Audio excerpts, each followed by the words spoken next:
Добър вечер, дами и господа. Вие сте с централната новинарска емисия на Щ ТВ. Аз съм Драгомир Симеонов. Водещата новина. Вселената е на път да блокира. Като причина се изтъква името на един българин.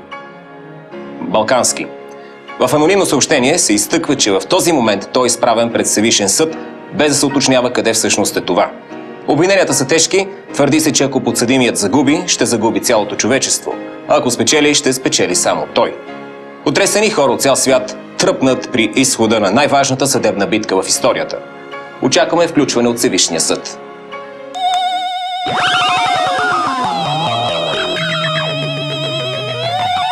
Изглежда, нямаме връзка. Преминаваме към нашата репортерка Майя. Майя? Здравейте, уважаеми зрители! Намираме се в страната на киселите млекояди. Както виждате, днес сме се сляли с тълпа активни граждани, които изключително много се вълнуват за съдбата на вселенският подсъдим. Не защото от него зависи бъдещето на човечеството, а защото той е българин. Нека да чуем какво мислят екзалтираните граждани. Вие какво мислите по въпроса?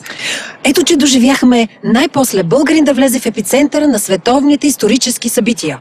Ма няма само за терористи да ни дава тя. То вие какво раздавате? Вземете. Трябва да сме активни и трябва да сме съпричастни. Трябва да сме много съпричастни. Вземете. Наш човек.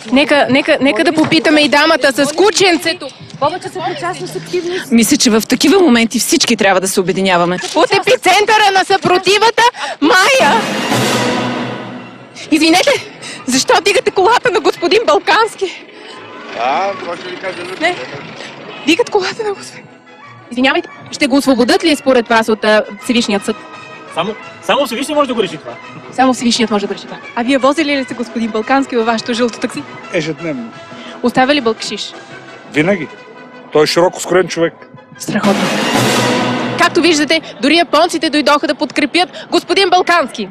She has just married. You just married! Oh, she just married! От мястото на събитията, Майя! Благодаря, Майя. Нека видим сега и реакцията на водещите обществени фигури в страната. Дебнем президента в този момент. Господин президент, моля ви се само за един въпрос. Извинявайте, чухте ли за присъдата на Балкански? Чакай! Чакай! Господин президент! Видяхте позицията на президента, сега следва и официалното изявление на министър-председателя. Без паника. Осъденият не може да е българин. Едва ли дори е земен. Или пък ние не сме. Но при всички положения нямаме нищо общо с него. И щом уважаемите всевишни институции го осъзнаят, човечеството ще бъде вън от опасност. Моля ви се, само за едно въпросче. Имам оговорен. Едно въпросче. Покрай драмата с господин Балкански дочухме за изключително изгодните данъчни условия на онзи свят. Мислите ли, че българската данъчна система би отговорила конкурентно способно? Знаете сигурно максимата на Марк Твен, че няма нищо по-сигурно от смъртта и данъците. Оказва се, че това не важи за оня свят. Така че българската данъчна система трябва да се адаптира и да продължи с данъчната реформа и евентуално един ден да занулим данъците, защото иначе ще сме тотално неконкурентоспособни. В случай на масово преселение към онзи свят, предвижда ли вашето дружество евентуално закупуване на инфраструктурни обекти и там? Недвижимата собственост е много рискова инвестиция на оня свят, защото самия фундамент, върху който е построена, не е сигурен.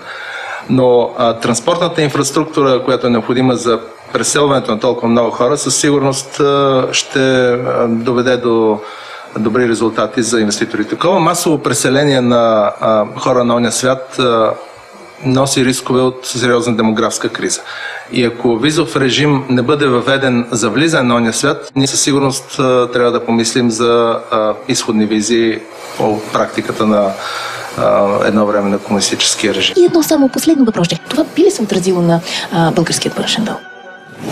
Не можем да очакваме след такъв удар върху нашата репутация с вселенските финансови институции да продължат да инвестират в български дълг. И затова трябва да се простираме според чергата си и да харчим толкова, колкото можем да съберем.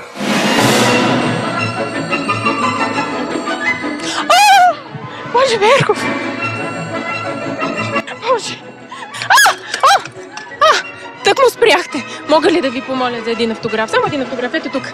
Добре, че спряхте, благодаря. Химикалката може да се вземе. Хайде едно въпрос. Дочухме, че се каните да изиграете главната роля в епичната екранизация по драмата с господин Балкански. Има ли нещо такова? Вижте как се ударих. Това няма да се хареса на агента ми. Ами има такова нещо.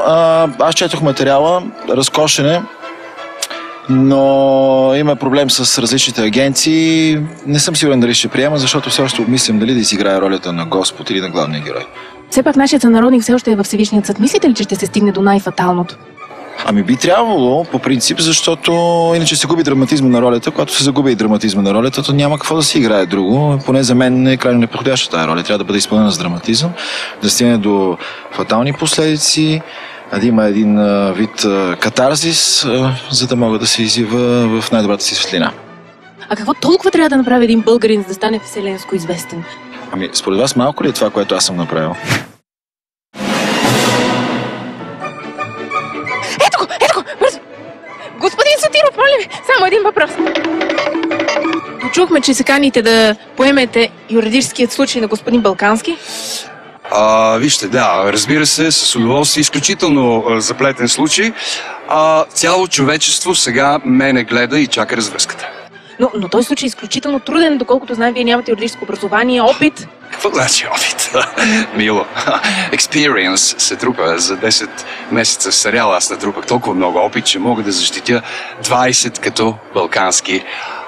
Now excuse me, because I gotta go to the paradise. Отивам в отвъдното, хане. Почакайте, ето го, господин Балкански.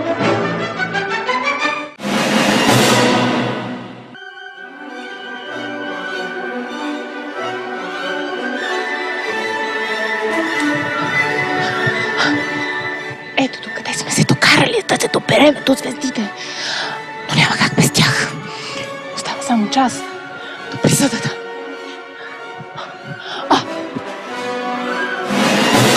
Господин Стоичков, какво е да си българинът направил страната си световно известна?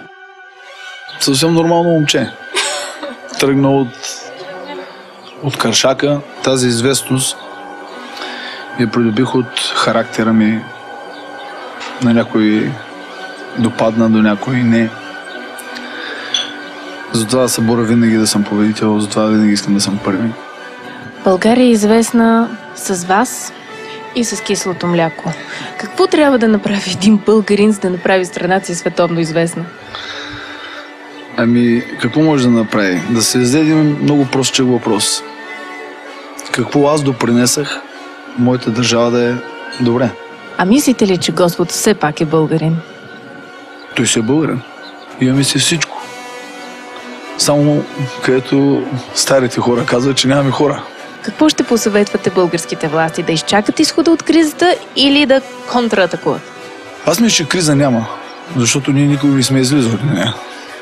Но големите проблеми дойдоха с подписването на договора, който напремах. Трябваше аз да ходя да се пота, трябваше аз да ходя да чета в Европейския съюз за нашето присъединяване, как нашите българи, които са зад граница, трябва да работят спокойно. Аз би ги запитал, вие какво направихте 1300 години? Ние трябва да атакуваме, не да контратакуваме, защото контратаката е много пъти не става. А когато атакуваш постоянно, ти си постоянен и хората трябва да имат страх. Само има един, който е най-голям. И той е Господ българин. Госпожа Евкиджиева, моля ви, почакайте как ще... Моля ви, само един въпрос. Чакай, Миша, малко, че тук е някаква луда с жълта рокля и с... Извинявайте, как ще коментирате драмата с господин Балкански? Ма не ме занимайте с глупости. Не виждате ли, че работя в момента? Моля ви се. Все пак цялото човечество зависи от това. Какво човечество, госпожо? Вие от каква телевизия сте с тая жълта рокля? Що ти ви? Има ли светлина в тунела според вас? Тъй като ви гледам, голяма светлина идва точно срещу вас в тунела. Утре ще бъде облачно и дъждовно на много места с интензивни валежи, придружени и от гръмотевици. Максималните температури... Моля ви, само един въпрос. Записваме времето в момента. Моля ви, има и по-важни неща. Кажете. Вие сте последният, който видяхте Балкански. Какъв човек беше той? Кажете ми. Балкански беше тих, кротък колега, но не общувахме много, не го виждахме и често. Но като виждам какво става в тази държава, как отвличат вече и колеги, предпочитам да отида в Аляска, поне ще ми бъде по-спокойно. Всичко добро. Как в Аляска? Чакайте, моля ви. Господин Костадинов, ако това е краят, какво ще кажете? Слагам края на това, няма да се променя. Почакайте, ще преминем ли през... Минаваш през мен като вятър. И все пак, с какво хората са чак толкова различни? Ние сме сега, нашите мечти от някога преди. Благодаря на феновете на български. Чакайте, губим ли контрол? Само една дума, губим ли контрол? Благодаря на феновете на български. Губим ли контрол? Губим ли контрол? Ти не можеш да ме спречиш, да ме пушвам цяла дъжд. Ти не можеш.